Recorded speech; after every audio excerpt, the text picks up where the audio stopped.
Pasca penetapan Presiden dan Wakil Presiden terpilih oleh KPU, kini Prabowo Gibran disebut tengah menyusun kabinet mendatang. Hal ini dibenarkan Sekretaris Jenderal Partai Gerindra, Ahmad Muzani, yang menyebut komposisi kabinet memperhitungkan kebutuhan pemerintah di masa yang akan datang.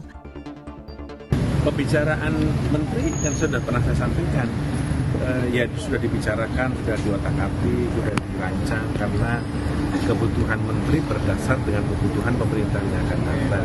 Kebutuhan pemerintahan yang akan datang itu bergantung kepada perencanaan program kerja pemerintah yang akan datang. Sehingga itu sedang di-breakdown oleh Presiden terpilih Prabowo Subianto dan Wakil Presiden terpilih Gibran Rakabuming.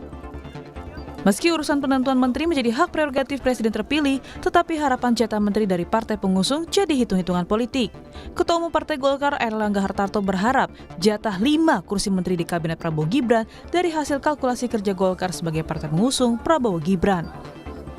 Saya sampaikan ke Pak Prabowo, kontribusi Golkar ke Pak Prabowo, karena kita 15 dari 58%, maka kita kontribusi 25% Pak Lu. Jadi kalau 25%, kalau bagi-bagi ya banyak-banyak sedikit boleh lah.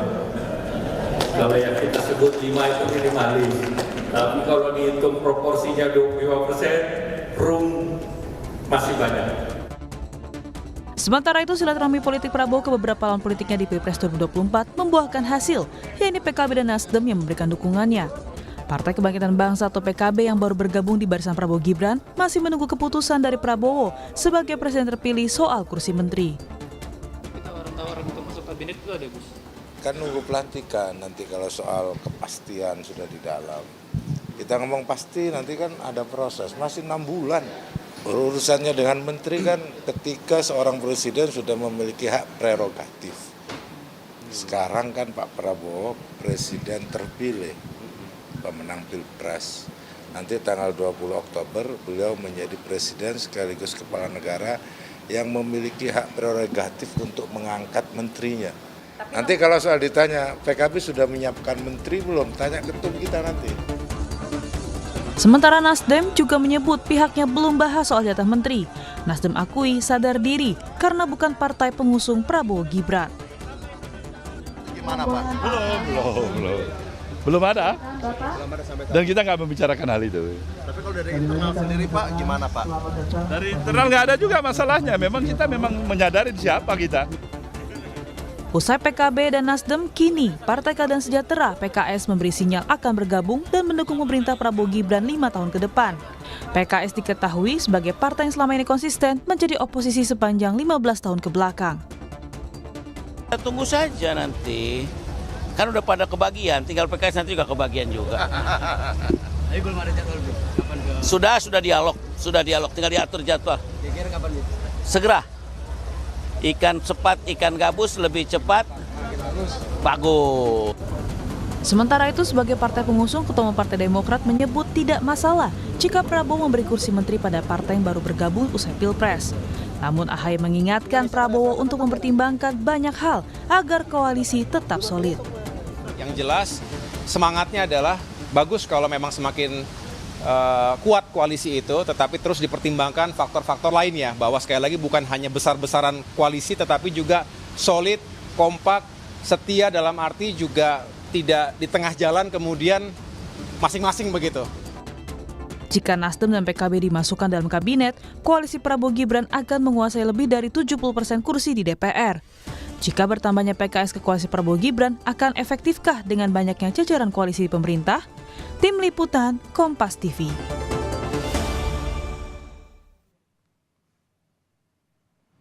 Saudara Presiden dan Wakil Presiden terpilih Prabowo Gibran tengah menyusun kabinet. Tak memungkiri kursi menteri jadi incaran partai pengusung Prabowo Gibran. Namun ada 2 partai non-koalisi yang mengonfirmasi dukungannya pada Prabowo Gibran untuk 5 tahun ke depan. Akankah koalisi gemuk di kabinet Prabowo Gibran nantinya akan memberi dampak yang signifikan positif atau justru malah negatif?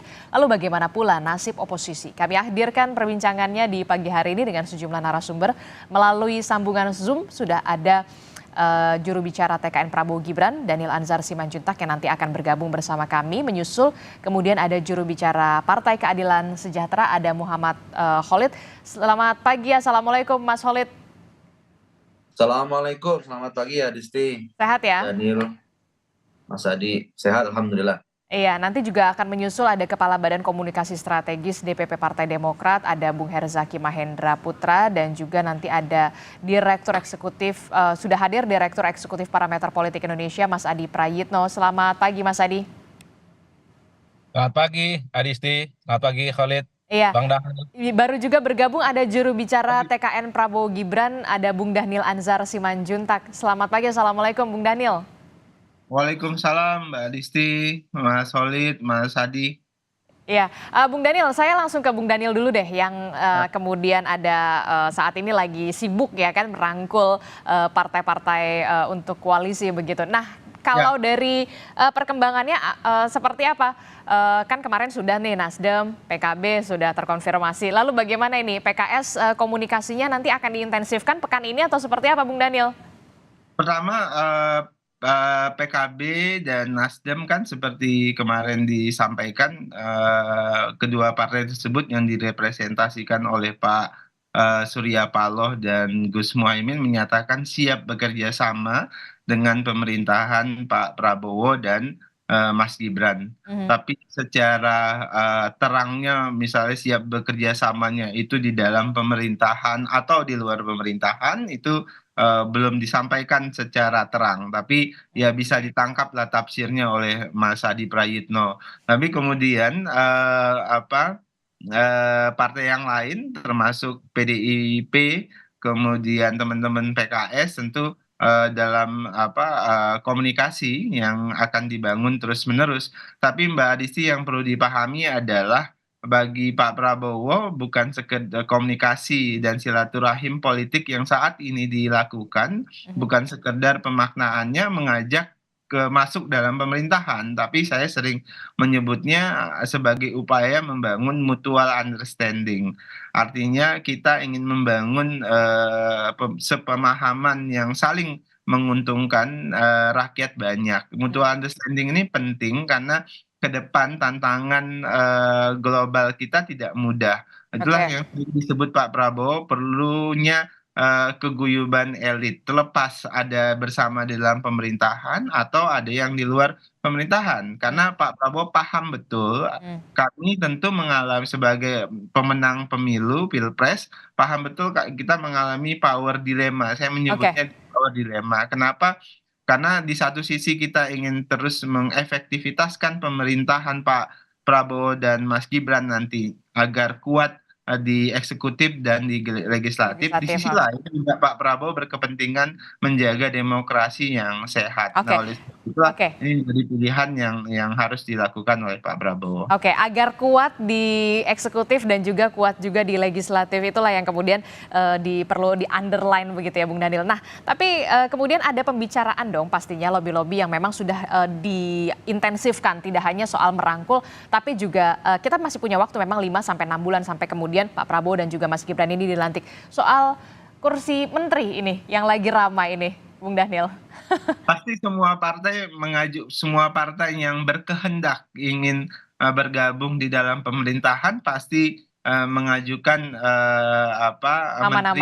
nama-nama yang ingin mereka endorse. Tapi pada akhirnya Pak Prabowo lah penentunya. Kenapa Pak Prabowo penentunya? Karena Pak Prabowo tentu tadi sering kita pahami punya hak prerogatif terkait dengan siapa menteri yang akan membantu beliau. Kemudian yang kedua, Pak Prabowo tidak ingin mendapatkan dalam tanda kutip kucing dalam karung, tapi yang beliau inginkan adalah partai boleh mengajukan namanya, tapi siapa yang akan diputuskan oleh Pak Prabowo itu adalah keputusan Pak Prabowo. Artinya apa? Pak Prabowo punya kriteria. Saya sebut 2 kriteria awal saja. Pertama adalah integritas. Karena berulang kali dalam pidato Pak Prabowo menyebutkan beliau ingin mendorong pemerintahan yang bersih, pemerintahan yang bebas dari praktek korupsi. Artinya tokoh-tokoh yang dijadikan menteri itu harus dipastikan adalah tokoh-tokoh yang memiliki integritas dan siap berperilaku dan berlaku anti korupsi. Kemudian kedua, tentu kompetensi, tentu adalah kapasitas. Terlepas dia dari orang partai atau bukan orang partai itu tidak ada masalah karena orang partai kan juga banyak sekali yang punya profesionalisme yang tinggi sekali. Oke. Di partai-partai banyak ahli keuangan, di partai-partai punya banyak ahli hukum, punya banyak ahli ekonomi dan sebagainya. Jadi Pak Prabowo tidak ingin terjebak pada dikotomi orang partai atau orang non partai. Kalau Oke. orang partai banyak yang punya keahlian, why not? Kira-kira begitu Mbak Adisti. Oke, tapi kalau dari koalisi Prabowo Gibran sudah ada nama-namanya yang kemudian di-endorse, Demokrat, PAN, kemudian juga yang lainnya, Golkar begitu, sudah ada nama-namanya, sudah masuk ke Pak Prabowo, Bung Daniel. Itu partai-partai sudah mengajukan semuanya, misalnya jumlahnya, kemudian namanya, semua partai pasti melakukan seperti itu. Jangankan partai-partai Mbak, yang di luar partai pun mengirim CV-nya. Yang belum mengirim CV itu cuma Adi Prayitno. Kira-kira gitu. Jadi Mas Adi belum ngirim CV nih tampaknya ya, atau jangan-jangan masih ditunggu atau lagi dibikin. Nah ini juga nih saya menarik sekali Mas Solid, gimana nih kalau kata Pak Abu Bakar Al-Habsyi, ikan sepat ikan gabus makin cepat makin bagus, gimana nih? Kok nggak cepet-cepet nih? Ntar ketinggalan yang lain, ketinggalan kereta. Mas Solid. Jadi tahapan yang dilakukan oleh PKS adalah relaksasi. Jadi setelah proses kompetisi di Pilpres kemarin, kemudian usaha untuk mencari keadilan di Mahkamah Konstitusi sebagai usaha untuk yang secara konstitusional kita lakukan sudah selesai. Artinya proses Pilpres tahapannya sudah selesai. Dan yang dilakukan Partai Keadilan Sejahtera adalah melakukan relaksasi dan kemudian menghormati hasil keputusan Mahkamah Konstitusi. Jadi tahapannya baru sampai di sana, sehingga kemudian PKS mengadakan kemarin halal bihalal, diundang seluruh ketua umum partai. Jadi seluruh ketua umum partai diundang, seluruh pasangan calon presiden dan wakil presiden juga diundang. Jadi nuansanya adalah merupakan kita ingin membangun silaturahim, komunikasi dengan seluruh pihak, termasuk dengan presiden dan wakil presiden yang terpilih. Jadi kita belum tahapan kita akan koalisi atau oposisi, itu adalah domain dari Majelis Syuro, dan kemarin DPP berinisiatif untuk yuk kita ini selesai, kompetisi sudah selesai, proses berjalan damai, secara konstitusional sudah selesai, kita bangun komunikasi secara baik. Jadi kita tidak ingin juga terburu-buru. Komunikasi itu bukan diartikan sebagai kita masuk pemerintahan, ya, tapi kita komunikasi itu melakukan relaksasi, komunikasi yang baik dengan seluruh pihak, apalagi kepada presiden dan wakil presiden yang terpilih. Tapi nggak khawatir nih nanti bakalan ketinggalan kereta, Nasdem sama PKB aja ternyata sudah masuk gerbong nih tampaknya. PKS memiliki DNA pernah 10 tahun di pemerintahan Pak SBY, pernah 10 tahun menjadi oposisi. Bagi kami, kedua peran itu sama-sama baik, dan kami pada waktu di 10 tahun pemerintahan Pak SBY, kami tetap menjaga nalar dan kewarasan publik juga. Jadi masih ingat waktu itu, saat kita menyokong utama Pak SBY, PKS salah satu yang inisiator hak angket Senturi. Dan kita tetap menjaga kewarasan publik jika memang aspirasi publik itu ke arah sana. Dan kalaupun kita menjadi di luar pemerintahan, kami juga sudah siap karena punya pengalaman di sana. Jadi PKS juga tidak ingin terburu-buru untuk menetapkan koalisi atau oposisi. Kami ingin membangun komunikasi yang baik dengan Mas Daniel, ya, dengan semua pihak, ya, dengan Pak Prabowo dan Mas Gibran. Sehingga relaksasi politik pasca Pilpres ini bisa mencair suasana sehingga komunikasi bisa terbuka. Demikian. Kita juga sudah bergabung, ada Badan Komunikasi Strategis dari DPP Partai Demokrat, ada Bung Herzaki Mahendra Putra. Selamat pagi, Assalamualaikum. Bung Herzaki. Bung Herzaki sudah bergabung melalui sambungan Zoom, Bung Herzaki. Lagi ngukur tanah dia Mbak. Oke, tampaknya juga masih ini nih, masih ngantuk apa ya, gimana ya? Oke, saya ke ini dulu deh, ke Mas Adi. Mas Adi, ini gimana nih Mas Adi, kalau misalkan Anda melihatnya oposisi dan juga koalisi, ini kan koalisi Prabowo Gibran tampaknya di tengah jalan begitu ya, yang satu gerbong ini akan ada penumpang baru nih, Nasdem dan juga PKB, mungkin nanti PKS menyusul berikutnya. Anda melihatnya bagaimana? Apakah nanti akan ada resisten-resisten atau seperti apa, Mas Adi? Kalau melihat tanda-tanda alam, saya kira resistensi itu sudah muncul. Variabelnya dua. Pertama, pernyataan Partai Demokrat yang saya kira mulai bicara tentang koalisi itu tidak harus banyak-banyakan dan tidak harus gemuk-gemukan, tapi yang paling penting efektif dan kemudian dia bisa bekerja secara tuntas dan maksimal. Saya kira itu sebagai salah satu bentuk resistensi yang bentuknya halus sebenarnya, bahwa koalisi itu tidak harus mayoritas, tapi yang bisa minimalis, minimal untuk menggenapi ambang batas presiden atau minimal ambang batas koalisi 50% plus sekian di parlemen. Karena kalau kita membaca kekuatan politik 4 partai politik pendukung Prabowo Gibran per hari ini, kekuatan politiknya hanya sekitar 43%. Tentu itu tidak kondusif untuk mengamankan kepentingan-kepentingan politik pemerintah. Oleh karena itu, secara teori sebenarnya dari segi kubu nomor 2 masih membutuhkan minimal satu partai politik yang sebenarnya bisa menggendapi 50% plus sekian itu, Adisti. Cuma kan kalau kita membaca perilaku elit, salah satunya Prabowo Subianto kan memang ada kecenderungan untuk merangkul berbagai pihak. Jadi koalisinya bukan koalisi rampung yang diinginkan, tapi koalisi gemuk. Jadi ketika misalnya PKS yang belakangan muncul juga ingin mengundang, itu kan sebagai salah satu bentuk komunikasi yang sebenarnya dibaca oleh publik soal mengikuti jejak yang sudah dilakukan oleh Nasdem dan PKB. Tapi overall bagi saya, kalau kita membaca dua variabel lainnya, yaitu bagaimana resistensi yang cukup keras dimunculkan oleh Partai Gelora. Sekalipun Gelora ini kan nggak lolos ke parlemen, tapi kan sejak awal memang pasang badan untuk memenangkan Prabowo dan Gibran. Jadi ketika ada upaya untuk berkomunikasi dengan Prabowo Subianto, jangankan ada niat untuk kerjasama ya, berkomunikasi saja dengan Prabowo Subianto, kawan-kawan Gelora itu udah marah-marah dan ngamuk-ngamuk. Itu kan sebagai satu bentuk penolakan yang menurut saya cukup agresif. Ya mereka kan mempertanyakan tentang ideologi, mempertanyakan visi misi, mempertanyakan tentang komitmen yang dinilai ya berseberangan satu sama yang lainnya.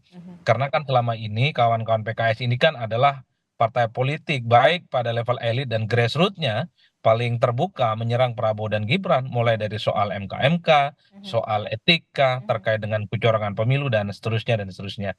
Jadi kalau mau jujur sebenarnya kedatangan orang baru dalam koalisinya Prabowo dan Gibran ini cukup meresahkan partai-partai politik pengusungnya. Demokrat resah, Gelora resah, dan saya kira partai yang lain juga gelisah itu. Golkar gelisah, PAN gelisah, Demokrat juga gelisah karena keistimewaan mereka sebagai partai pengusung awal akan tidak terlampau sesignifikan waktu awal-awal untuk memenangkan Pilpres.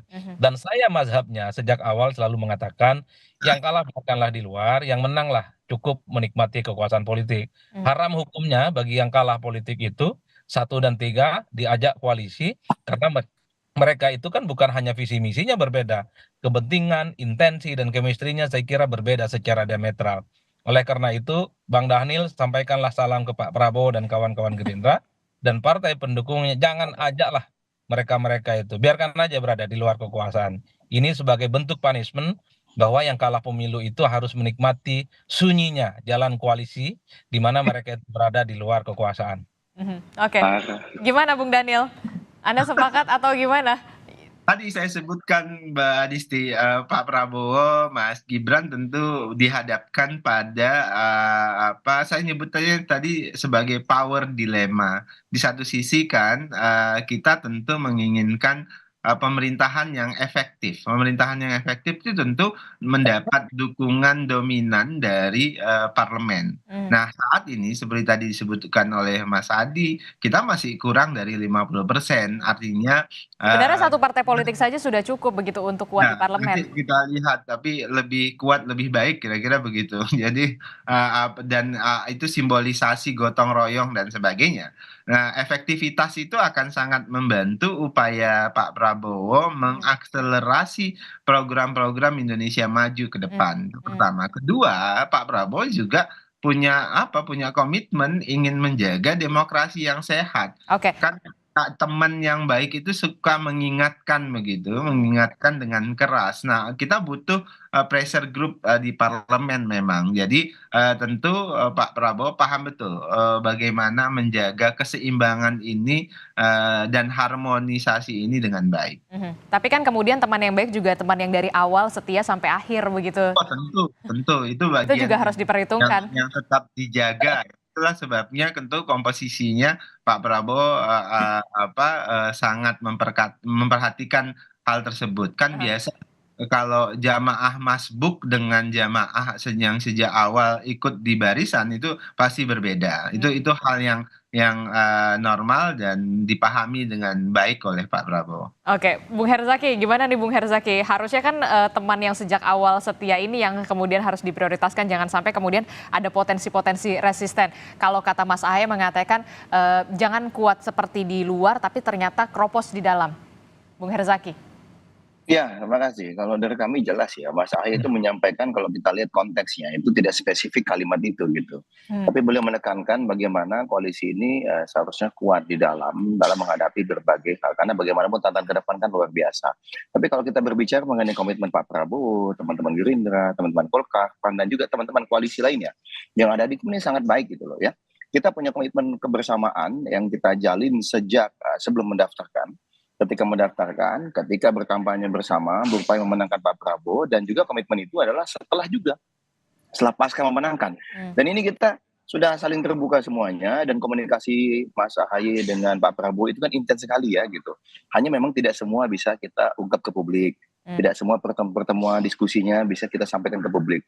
Tapi yang pasti kita punya satu kesepahaman bahwa 5 tahun ke depan tantangannya sangat kompleks, sehingga kita butuh misalnya katakanlah, ada teman-teman yang selama ini tidak bersama Kim, tetapi ingin bergabung bersama Pak Prabowo, ada yang ingin dirangkul oleh beliau. Ya, kalau dari kami sangat terbuka.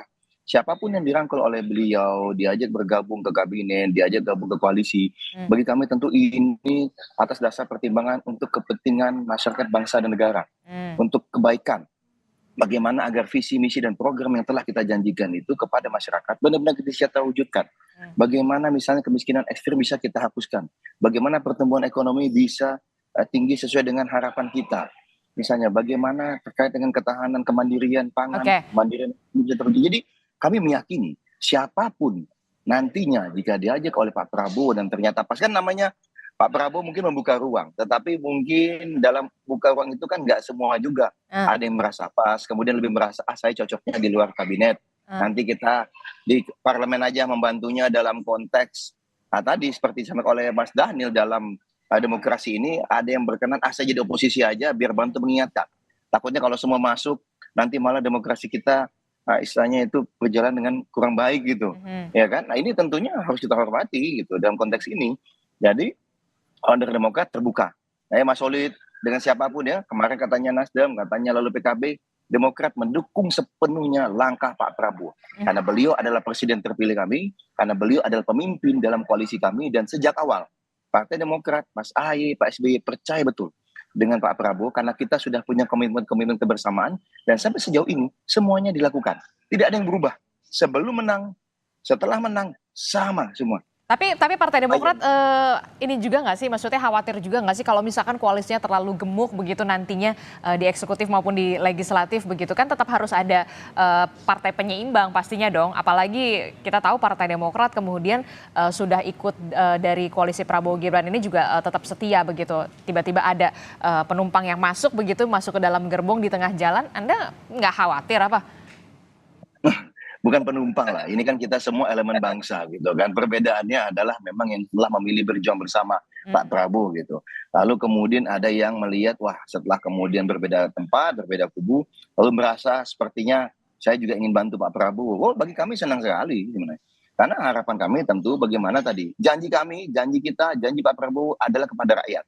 Ya. Dan bagi kami ini bagaimana kita bisa upayakan hal terbaik, memastikan pemerintah ini berjalan dengan lancar, agar apa yang menjadi janji tadi, apa yang menjadi cita-cita beliau bisa diwujudkan dalam 5 tahun ini. Gitu. Ini yang paling penting. Bagi kami nggak masalah tuh, mohon maaf Pak. Kami tidak ada kekhawatiran nanti posisi masuk bagaimana. Apalagi mohon maaf, sebelum ditanya saya sampaikan, kami tidak ada kekhawatiran masalah jumlah menteri Mbak atau di kabinet. Nggak ada. Komunikasi kami dengan Pak Prabowo, Mas Ahaye dengan Pak Prabowo itu sangat-sangat baik, termasuk mengenai rencana-rencana ke depan. Jadi kalau kami percaya betul sama beliau, jadi Oke. nggak ada kekhawatiran. Tidak Oh, ini ada masuk kekhawatiran soal jatah kursi menteri, tapi kemudian ada potensi resisten nggak sih? Katanya sih kalau Partai Demokrat sama Gelora nih agak ada potensi resisten nih dengan adanya member baru. Nggak ada. Saya diskusi dengan Mas Ahaye setiap hari, hampir setiap hari. Nggak ada kita resisten. Partai ini masuk gimana? Kita nggak setuju. Enggak. Kami percaya dengan Pak Prabowo karena kami janji komitmen kami kepada Pak Prabowo.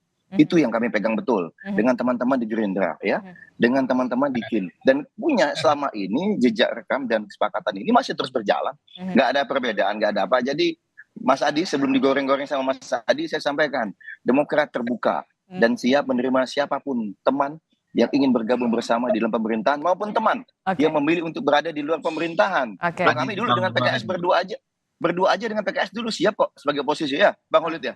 Ya kan, kalau nanti Jadi kalau misalkan PKS mau gabung juga Partai Demokrat terbuka aja begitu ya nerimanya? Kami sangat terbuka, tergantung Pak Prabowo. Pak Prabowo mengajak siapapun, lalu kemudian ternyata kan nama mengajak ini kan tentu ada kesepakatan. Nah kalau tercapai kesepakatan ya tentu bergabung. Kalau tidak tercapai tentu memilih di luar. Silakan aja. Kami dukung Pak Prabowo. PKS diajak Bang Holid, kami dukung. Siapa lagi nih? Partai mana? Sebutkan. Silakan, Mbak. Oke. Partai Demokrat juga katanya sudah kirim CV juga ke Pak Prabowo. Oh enggak kirim CV. Enggak kirim CV. Kita diskusi. Pak Prabowo meminta kader terbaik. Ya, kemudian Mas Ahaye tentu menyampaikan, ya tentu bagaimana begini Mbak. Kalau Mas Ahaye ini kan tipikal, kami Demokrat ini begini. Kita berangkat dari kriteria dan kebutuhan dulu Mbak. Jadi kebutuhannya sosok seperti apa, di pos-pos seperti apa. Lalu kita bicara kriteria, lalu kami kemudian di dalam sendiri melakukan seleksi gitu. Agar apa? Agar yang benar-benar disampaikan kepada Pak Prabowo adalah menjadi aset, menjadi kekuatan bagi kabinet nanti. Bukan menjadi liability. Karena bagaimanapun tidak ada waktu istirahat Mbak. Dan tidak boleh ada satupun kesalahan dalam 5 tahun ke depan. Sehingga kami ingin sejak hari pertama, kader-kader yang kami kirimkan kemudian dipercaya oleh Pak Prabowo itu benar-benar bisa gaspol habis-habisan mendukung Pak Prabowo. Jadi nggak ada terlalu lama penyesuaian atau apa. Dan bagi kami ini cepat kok. Karena bagaimanapun hari ini kami sudah di pemerintahan. Ya. Termasuk juga katanya juga siap jika diposisikan nanti di koalisi atau di kabinetnya Prabowo Gibran menempati kursi Menko. Benarkah demikian? Jangan dijawab dulu, Bung Herzaki. Tetaplah bersama kami di Sapa Indonesia Pagi. Terima kasih Anda masih bersama kami di Sapa Indonesia Pagi. Saudara masih membahas bagaimana kemudian siapa yang koalisi, siapa yang oposisi, lalu juga partai politik tampaknya sudah membidik kursi menteri di Prabowo Gibran begitu setelah Nasdem dan juga PKB sinyalnya memang makin menguat untuk bergabung ke koalisi Prabowo Gibran. Nah, tadi pertanyaan saya sempat belum dijawab begitu ya sama Bung Herzaki. Bung Herzaki, tampaknya ini ada sinyal-sinyal begitu yang menyebut atau ada kabar-kabar katanya Partai Demokrat siap juga nih untuk menduduki posisi Menko. Oh iya tentu kalau misalnya kami diberikan kesempatan menjadi kader kami ya, menjadi Menko ataupun menteri-menteri lainnya. Siapa yang prioritas Mas Ahaye? Loh, kalau dari kami jelas, kita ingin memberikan kader-kader terbaik yang akan menjadi aset, akan menjadi kekuatan bagi kabinet ke depan yang bisa optimal membantu Pak Prabowo. Ya jelas kader terbaik Demokrat hari ini ya Mas Ahaye gitu ya. Jadi tentu beliau lah yang akan menjadi nama pertama dan terutama yang akan kami berikan kepada Pak Prabowo gitu. Dan ini ya udah kesepakatan di dalam gitu ya, maksudnya bersama semua kader tentu mengamini ini gitu. Di mana-mana saya bilang Mas Ahaye gitu. Apalagi kita tahu hari ini Mas Ahaye selama 2 bulan terakhir sudah menjadi Menteri ATR Kepala BPN. Nah kita juga bisa lihat bagaimana jejak rekam beliau ya selama 2 bulan ini banyak terobosan-terobosan yang beliau lakukan gitu. Ya, dan ini tentu bisa menjadi bekal juga ke depannya ketika nanti mendapatkan amanah atau kepercayaan apapun dari Pak Prabowo. Jadi kami tegaskan, Mbak, Mas Ahaye maupun kader-kader Demokrat lainnya itu siap ditempatkan di posisi manapun, ya, yang diharapkan oleh Pak Prabowo sehingga bisa memberikan kerja terbaik bagi masyarakat, bangsa dan negara. Karena Mas Ahaye ini seorang patriot, Pak, seorang prajurit. Kita siap dimanapun. Jadi nggak milih-milih gitu. Harus ini harus itu, enggak. Kami percaya Pak Prabowo tentu punya perhitungannya sendiri, ya, punya analisanya sendiri, punya data sendiri, punya rasa sendiri. Mana nih sosok yang dirasa pas? Kan tentu chemistry harus nyambung. Sederhananya saya pernah dengar nih ada Bang Ahmad Muzani pernah menyampaikan, ya kalau jadi menteri harus percayalah dengan program-programnya Pak Prabowo. Ya Demokrat udah jelas, kami percaya betul setiap program dari Pak Prabowo karena itulah kami bergabung dengan beliau ketika itu. Dan kami sudah second itu jelas. Jadi kita udah bicara nih Mbak, visi misi program waktu itu. Seperti apa bentuk kedepannya pemerintahan. Itu sudah diskusi panjang kalau di Kim ya Bang Dhanil ya. Bahkan tadi visi misi program yang kita setor ke KPU, itu bukan dibuat 1-2 orang Mbak. Itu digodok oleh banyak orang. Termasuk kami-kami ini juga ikut. Jadi bukan ada yang duluan belakang, ada. Semua istilahnya itu benar-benar serius menggodok visi misi dan program. Sehingga ketika nanti ini, nah alhamdulillah menang. Kita sudah siap ini gitu loh Mbak. Tinggal nanti kita sesuaikan dengan kondisi kementerian hari ini gitu. Katanya ada juga yang mengatakan Demokrat juga mengincar kursi Menko Polhukam karena memang Mas Ahaye backgroundnya dari background militer juga begitu ya kan, rasa-rasanya kok cocok ya, sesuai ya. Ya, makasih Mbak kalau tadi disampaikan cocok atau sesuai atau mungkin masyarakat juga ada menilai seperti itu. Bagi kami alhamdulillah ya kalau kita bicara mengenai kompetensi. Dan ingat hari ini Pak Jokowi misalnya menyampaikan seorang menteri itu dipilih karena apa, leadership dan kemampuan manajerialnya. Mas Ahaye alhamdulillah sudah terbukti untuk itu selama ini. Begitu juga dengan di ATR BPN ini beliau lagi sangat optimal. Nah, tetapi masalah posisi dimanapun Pak Prabowo itu adalah hak prerogatif beliau. Demokrat menghormati hak prerogatif seorang presiden terpilih. Nah, ini menjadi komitmen kami Mbak. Itu yang paling penting. Itu yang kemudian hak prerogatif dari presiden itu yang kemudian menjadi underline kita semua ya. Nah kalau PKS sendiri memang nggak mau mengulang begitu. Kalau kita lihat begitu kan PKS ini di eranya SBY Budiono ini ada 3 menteri kalau tidak salah. Ada Mensos Salim Segaf Al-Jufri, kemudian ada Menteri Pertanian Suswono dan juga Menkominfo ada Pak Tifatul Sembiring. Tidak tertarikkah atau kemudian berada di luar pemerintahan jauh lebih bisa menjadi pengawas dari pemerintahan? Mas Solid. Ya, seperti yang disampaikan tadi, tahapan dari PKS saat ini adalah membangun komunikasi dengan semua pihak terlebih dahulu. Wabil khusus dengan presiden dan wakil presiden yang terpilih. Karena proses konstitusional sudah selesai dan kita ingin membuka komunikasi terlebih dahulu. Karena nanti untuk tahap berikutnya terkait apakah berjuang di dalam pemerintahan atau di luar pemerintahan, itu nanti kita akan bahas di domain Majelis Syuro atau Badan Pekerja Majelis Syuro. Kita akan kaji betul maslahat dan mudaratnya seperti apa. Tentu kita melihat dalam konteks pembangunan bangsa Indonesia ke depan.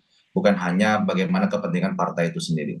Itu yang pertama. Kemudian yang kedua, kalau kita bicara tentang sistem politik di Indonesia, kita itu sistem presidensial sebenarnya. Sistem presidensial itu berbeda dengan sistem parlementer. Mungkin nanti Mas Adi Pre akan bisa sampaikan itu. Kalau sistem presidensial, DPR RI, ya di parlemen itu memang nature-nya itu memang harus kritis, harus menjadi check and balances dari kerja dari eksekutif. Dan Partai Keadilan Sejahtera saat ini ya memang saat ini kalau kita lihat satu-satunya partai politik yang ada di luar pemerintahan adalah PKS saat ini. Dulu sempat bareng kita dengan Bung Herzaki ya, Partai Demokrat. Akankah kemudian tetap istiqomah di luar pemerintahan? Ya, nanti kita akan lihat dinamikanya seperti apa ya. Dan ini karena akan domain kita akan melihat wisdom keputusan yang dibuat oleh para pimpinan. Tapi kita ini saat ini fasenya kita ingin melakukan relaksasi ini penting. Kenapa relaksasi ini penting? Karena proses kompetisi kemarin berjalan cukup luar biasa dan kita ingin melakukan relaksasi bagaimana komunikasi dengan semua pihak itu berjalan dengan baik. Karena begini, walaupun kemarin kita misal 10 tahun oposisi di luar pemerintahan di era pemerintahan Presiden Joko Widodo. Kita tetap membangun komunikasi politik dengan baik dengan Presiden Joko Widodo. Jadi kerja-kerja oposisi kita, kritis kita kepada pemerintah, janganlah sampai menutup pintu komunikasi. Kita ingin komunikasi publik secara kondusif itu bisa kita jalankan. Sehingga peluang-peluang komunikasi ini tidak tertutup sama sekali. Nah ini yang sedang dilakukan oleh PKS. Makanya kemarin kita mengadakan halal bihalal, kita undang seluruh ketua umum partai, kita undang seluruh pasangan capres dan cawapres. Dan insya Allah ini adalah menjadi niat baik PKS untuk membangun komunikasi dengan semua pihak. Tak apa begitu ya, relaksasinya jangan kelamaan. Tapi karena memang Prabowo Gibran ini gas soalnya ya kan. Kalau nggak ya udahlah kita gas aja lah ya. Mas Adi, gimana nih Mas Adi? Anda melihatnya kalau dari analisa Anda, siapa yang kemudian nantinya akan merapat memang koalisi perubahan ini yang memang sudah bubar, Nasdem, PKB, ataukah kemudian PKS tetap istiqomah di oposisi, atau kemudian justru PDI Perjuangan ini yang tampaknya masih masih adem ayem aja? Satu-satunya partai yang saya baca paling siap untuk jadi oposisi di 2024 ini hanya PDIP. mereka ini kan tidak peduli mau diajak atau tidak berkoalisi dengan Prabowo dan Gibran. Itu buktinya hampir tiap hari elit-elit PDIP itu kan masih nggak puas dengan hasil di 2024. Mereka terus menduga bahwa pemilu di 2024 ini kan penuh dengan kecurangan, ada mobilisasi-mobilisasi aparatus kekuasaan, dan buktinya setelah MK, setelah KPU menetapkan Gibran dan Prabowo sebagai pemenang Pilpres, kawan-kawan PDIP kan juga masih kepetun ya sebagai bentuk mencari keadilan kata mereka. Artinya apa? Kalau PDIP ini jaim sebenarnya punya intensi untuk bergabung, ya mestinya mereka ini tidak melakukan itu. Cukup ya langsung mengucapkan selamat dan menyampaikan pidato bahwa Pilpres sudah usai dan apa pilihan politik mereka ya ini harus dipilih secara masing-masing. Tapi kan per hari ini mereka tetap kritis dan cukup vokal yang menganggap pemilu di 2024 ini penuh dengan ketidakadilan. Partai-partai yang lain di luar PDIP saya kira memang sangat kelihatan iman politik mereka itu ingin menjadi bagian dari koalisi Prabowo dan Gibran. Saya ingat persis ya 2014 yang lalu ketika Prabowo kalah dari Jokowi, Prabowo langsung memberikan pidato politik secara terbuka apapun hasil yang nantinya ditetapkan oleh KPU dan Mahkamah Konstitusi. Prabowo mengatakan kalau kalah siap berada di luar kekuasaan dan tidak tertarik untuk menjadi bagian dari koalisi pemerintah. Itu jelas dan fix. Per hari ini kita tidak pernah mendengar misalnya partai-partai politik di luar kubu nomor 2 ini yang tegas iman politiknya. Apapun yang terjadi, mereka menggunakan ini momentum rekonsiliasi, politik kebangsaan, politik kerjasama. Bagi saya sederhana aja lah. Kalau mau bergabung, bergabung aja kok. Malu-malu amat karena rakyat kita ini kan sudah pada paham gitu loh Mbak. Ini kan bagian dari komunikasi, kerjasama, jadi menteri, sharing power, selesai. Kan politik kita sederhana. Jadi atas nama kerakyatan dan kebangsaan ini menutupi keinginan yang sesungguhnya ingin jadi menteri. Politik ini kan politik nutup-nutupi, politik yang pura-pura tidak tahu, padahal mereka ini di panggung belakang sudah mengkalkulasi dapat menteri apa dan jumlahnya berapa. Kalau partai-partai pengusung seperti Partai Demokrat minta menteri 5 misalnya, minta Menko Polhukam misalnya, saya kira rasional. Oh, Anda mengatakan rasional ya? Rasional ya? Kalau sebagai partai pengusung mau minta 10, mau minta 15, mau minta menteri-menteri yang dinilai komisi wasit, ya itu bagi saya nggak ada persoalan. Sebagai pemenang tentu saja harus disampaikan keinginan politiknya. Jadi Bang Herzaki nggak perlu tawadu amat, terserah Pak Prabowo Subianto, tapi harus dinegosiasikan apa keinginan Partai Demokrat. Tapi itu tadi yang agak aneh itu kalau partai yang kalah juga minta jadi menteri, ini repot dunia. Jadi untuk apa kemudian pemilu? Oleh karena itu saya selalu keras dari dulu. Setiap pemilu sejak 2004 sampai 2024 hari ini saya selalu mengatakan bagi mereka yang kalah biarkan mereka berada di luar kekuasaan. Toh koalisi sekalipun di parlemen tidak terlampau kuat dukungan politiknya, banyak kepentingan dan isu-isu politik yang saya kira masih bisa didamaikan antara kepentingan pro pemerintah dan pro kelompok-kelompok oposisi. Kalau toh misalnya pahit nih Bang Daniel, butuh kekuatan politik parlemen, cukuplah ngajak satu partai, nggak usah banyak-banyak. Saya kira ini sebagai ikhtiar dan ini juga suntikan bagi demokrasi kita. Karena kalau ada 3 partai misalnya yang ada di parlemen tidak menjadi bagian dari koalisinya Prabowo, saya kira akan menjadi satu hal yang menarik. Jadi perimbangan, check and balances, dalam tanda kutip dissenting opinion yang akan mereka berikan kepada eksekutif akan menjadi sesuatu yang lezat bagi tontonan demokrasi kita yang akan datang. Jadi kalau jadi sapu bersih, sudah wassalam ini nasib oposisi di parlemen. Dan bisa dipastikan kebijakan-kebijakan yang tidak pro terhadap rakyat itu akan disahkan. Oke, karena memang kuat di parlemen untuk menjaga stabilitas juga begitu ya di parlemen. Nah kalau misalkan Mas Adi melihat nanti akan pembagiannya akan seperti apa, seharusnya kemudian Partai Demokrat juga dengan lantang saya maunya segini begitu karena memang saya setia dari awal begitu. Lain halnya kalau misalkan yang baru bergabung beberapa member-member baru begitu kan dikasih syukur, nggak dikasih ya dikasih dong gitu loh Mas Adi. Saya kira memang Gerindra paling banyak jatahnya dan komisi-komisi strategis pastinya akan dimiliki dan diakuisisi oleh Gerindra. Itu secara alamiah memang selalu menjadi keistimewaan yang dimiliki oleh partai pemenang. Yang kedua biasanya dilihat seberapa besar kontribusi partai waktu pemenangan di 2024 yang kemarin. Kayak Demokrat misalnya. Ini kan kelihatan nih pasang fotonya Gibran kok Prabowo doang misalnya. Jangan-jangan itu jadi catatan bahwa Demokrat itu all out di Jawa Timur, naik secara signifikan paslon nomor 2, iya. Tapi kan publik juga akan memberikan catatan kira-kira siapa yang dinilai kinerjanya berkontribusi penting terkait dengan pemenangan Prabowo, termasuk dengan Golkar. Apa betul Golkar? Apa betul Partai Amanat Nasional Hmm. ini sehingga mereka itu sangat layak untuk bicara dengan sejumlah menteri yang cukup signifikan. Tapi begini Mas Adi, Anda melihat PKS oke gas nantinya? Kalau PKS ini kan kelihatannya malu-malu tapi mau, ya kan? Jadi undangan halal bihalal kepada Prabowo ini kan bentuk komunikasi awal. Mereka itu ingin membuka komunikasi politik. Kenapa saya sebut malu-malu tapi mau? Karena memang PKS ini nggak mungkin menawarkan diri berkoalisi, tapi kalau diajak rasa-rasanya cocok. Jadi pernyataan Sekjen PKS beberapa waktu yang lalu tinggal nunggu waktu untuk dapat jatah dan giliran menteri. Jadi bagi saya seorang sekjen ketika bicara secara terbuka kepada publik, rasa-rasanya memang sudah ada komunikasi yang dibangun secara intensif dengan kubu Prabowo Subianto. Problemnya Perlu saya koreksi nih, Pak Adi. Itu maksudnya saya koreksi. Kebagian itu maksudnya adalah bertemu, berkomunikasi. Bukan masalah jabatan menteri dan sebagainya. Itu masih terlalu jauh. Kita masih tahapannya adalah membangun komunikasi.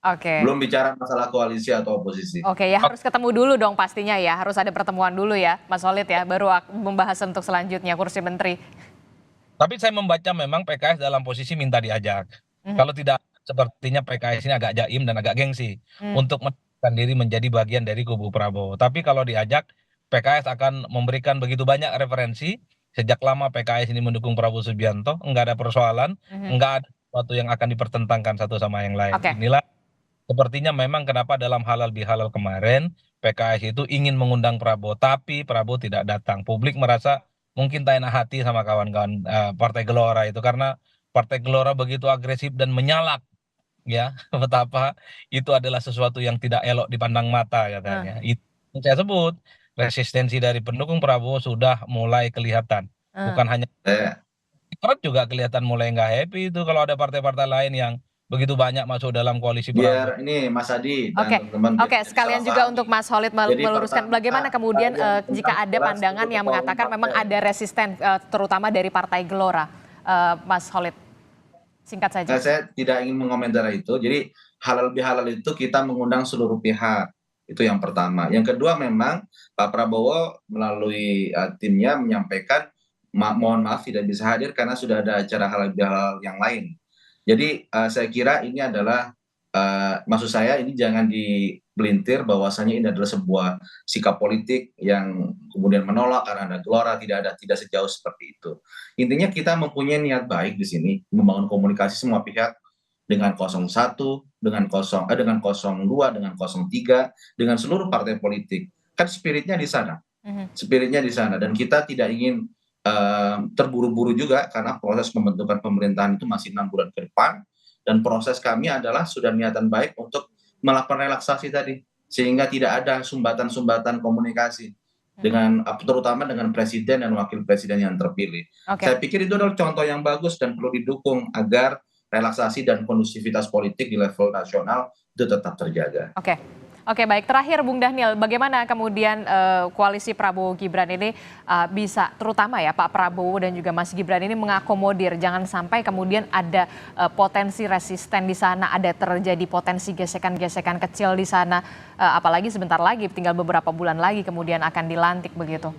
Mbak Adisti, Pak Prabowo terkenal sebagai sosok yang mampu membangun soliditas tim dengan baik. Nah, soliditas tim ini perlu dibangun ya tentu tadi insentif yang pantas diberikan itu harus tetap diberikan. Tentu tadi saya sebutkan insentif yang diberikan kepada partai yang sejak awal mengusung Pak Prabowo tentu berbeda dengan partai yang saya menggunakan istilah masbuk dalam jamaah koalisi ini gitu. Nah, oleh sebab itulah insentif itu akan tetap menjaga soliditas.